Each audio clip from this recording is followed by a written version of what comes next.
ان تمام کا آپ فرماتے ہیں روزہ ہے. زبان کا روزہ ہے، ہاتھ کا روزہ ہے، پاؤں کا روزہ ہے، آنکھ کا روزہ ہے. زبان کا یہ ہے کہ زبان سے جھوٹ نہ بولے، گالی چغلی غیبت گلہ ان تمام چیزوں سے بچ کے رہے. آنکھ کا یہ ہے کہ بری چیزوں اور فحاشی اور عریانی کو نہ دیکھے. ہاتھ کا یہ ہے کہ حرام کے رزق سے اپنے ہاتھ کھینچے. اور پاؤں کا یہ ہے کہ گندے کاموں اور گناہ والے کاموں کی طرف نہ چل کے جائے، اچھائی کی طرف چل کے جائے.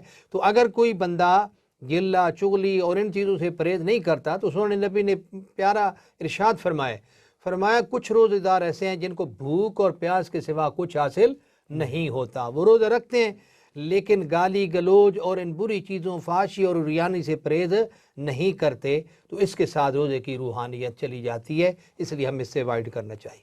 اچھا پروفیسر صاحب، میرا اگلا جو سوال ذہن میں آ رہا ہے وہ یہ کہ رمضان المبارک کے سحر و افطار میں عموماً دیکھا گیا ہے کہ کھانے پینے کا بہت اہتمام کیا جاتا ہے.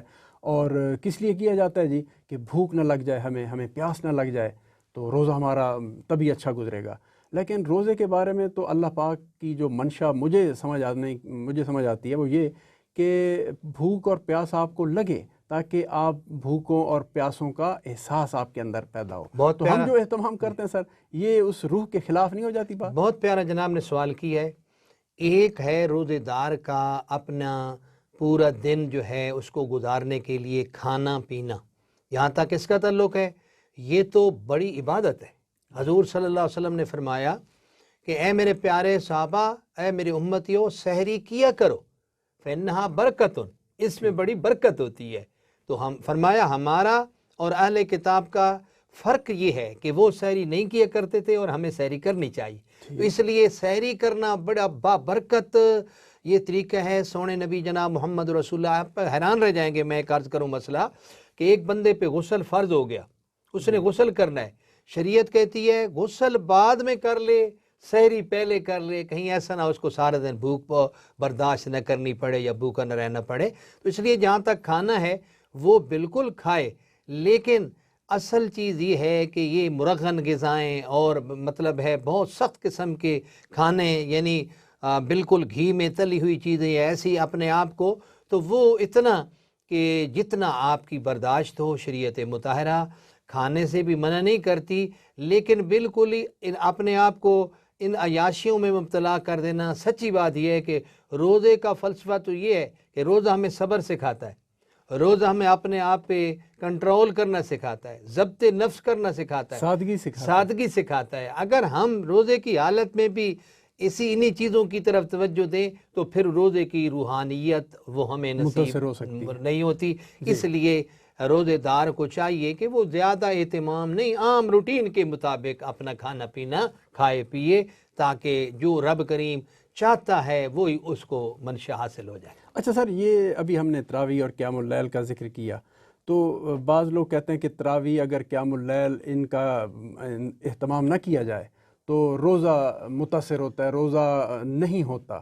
تو اس بارے میں آپ کیا کہیے گا بھائی، روزہ اور قیام اللیل یا تراویح کا آپس میں کیا ناطہ رشتہ ہے؟ جی میں ایک حدیث پاک سناتا ہوں جو بڑی پیاری حدیث پاک ترمذی شریف، سنن نبی داؤد شریف اور بھی بہت ساری حدیثوں میں آئی ہے.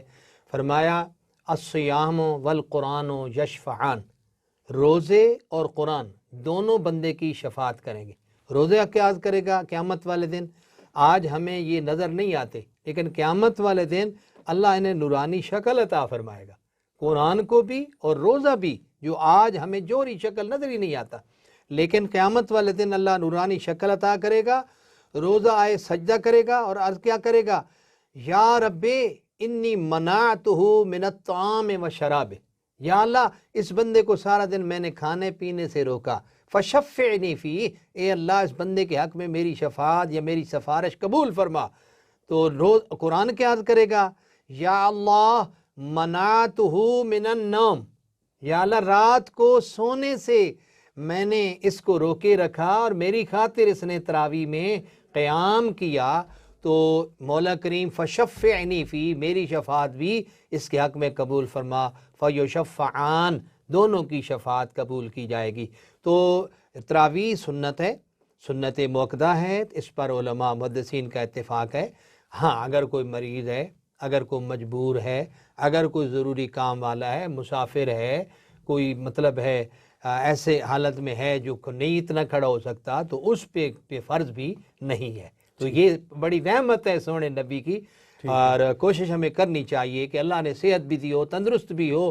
تو علماء کہتے ہیں کہ ہمارا روزہ تو یہ ہوتا ہے کہ کھائے پیے کچھ نہیں, لیکن روزے کا روزہ یہ ہوتا ہے کہ وہ رات کے وقت بھی بندہ قرآن سنے اور اس کے لیے قیام کرے, کہ لیکن اس کی فی فضیلت نفس سے ہی جو روزہ ہے وہ تراویح کے نہ پڑھنے سے متاثر نہیں ہوتا. اس کا ہم یہ نہیں کہہ سکتے کہ کوئی اس کے ساتھ روزہ جو ہے اس پہ کوئی اثر پڑتا ہے, لیکن بہرحال ثواب بڑا ہے, اس ثواب کو حاصل کرنا چاہیے. بجا.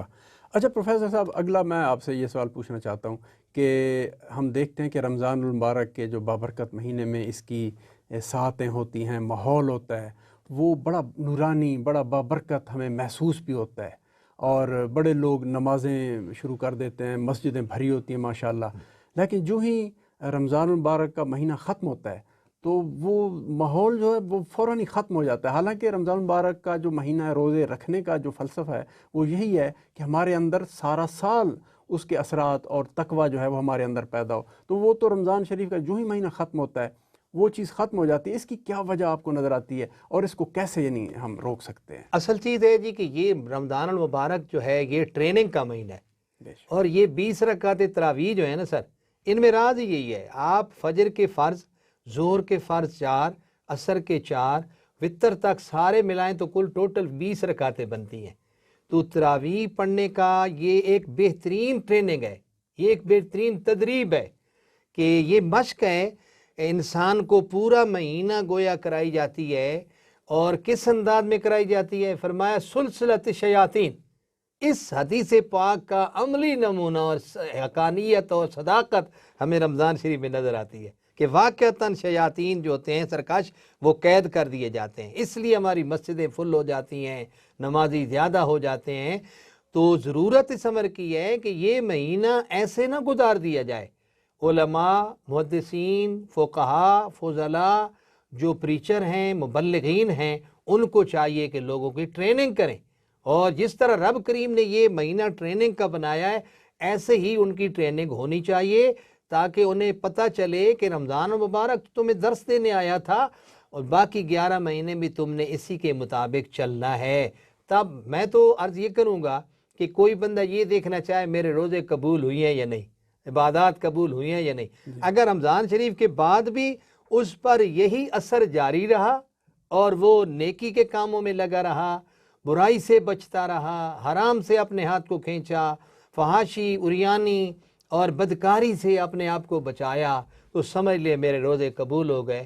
لیکن اگر ایک آدمی ادھر شیاطین جو گرفتار تھے وہ رہا ہوئے اور ہم نے سب کو چھوڑ دیا نعوذ باللہ, تو پھر سمجھ لیں کہ ہم نے رمضان المبارک کا بھی وہ فلسفہ یا روحانیت جو ہے وہ حاصل نہیں کی. ضرورت اس امر کی ہے کہ مہینہ پورا انسان کو ٹرینڈ کر دیا گیا, اب اس کے بعد بھی اس کو چاہیے کہ وہ نیکی کے کاموں میں لگا. اچھا پروفیسر صاحب یہ بھی فرمائیے, ابھی آپ نے ذکر کیا شیاطین کے قید ہونے کا, کہ شیاطین اس مہینے میں قید کر دیے جاتے ہیں, جکڑ دیے جاتے ہیں, لیکن ہم دیکھتے ہیں کہ رمضان المبارک کے مہینے کے اندر بھی بعض لوگ جو ہیں وہ اپنی یعنی جو بدعمالیاں ہیں ان سے باز نہیں آتے. تو شیاطین جب قید کر دیے جاتے ہیں تو پھر یعنی کیا چیز اثر انداز ہوتی ہے؟ بہت خوبصورت سوال, اور یہ سوال شروع سے ہوتا آ رہا ہے. بالکل یہ حدیث پاک کی حقانیت تو واضح ہے, اس میں کوئی شک ہی نہیں, نو ڈاؤٹ, یہ متفق علیہ حدیث پاک ہے. لیکن صورتحال یہ ہے کہ جہاں تک قید ہونے کا تعلق ہے, وہ سرکش شیاطین جو بڑے بڑے شیاطین ہیں ان کو قید کر دیا جاتا ہے, لیکن ان کی ضروریت جو ہوتی ہے وہ باقی ہوتی ہے. خاص طور پہ ان کا نمائندہ جسے نفس امارہ کہا گیا ہے, ان النفس لامارۃ بالسوء, وہ تو ہمارے اندر ہی ہوتا ہے. لہذا ہم نے کوشش یہ کرنی ہے کہ نفس امارہ کو بھی کنٹرول کرنا ہے.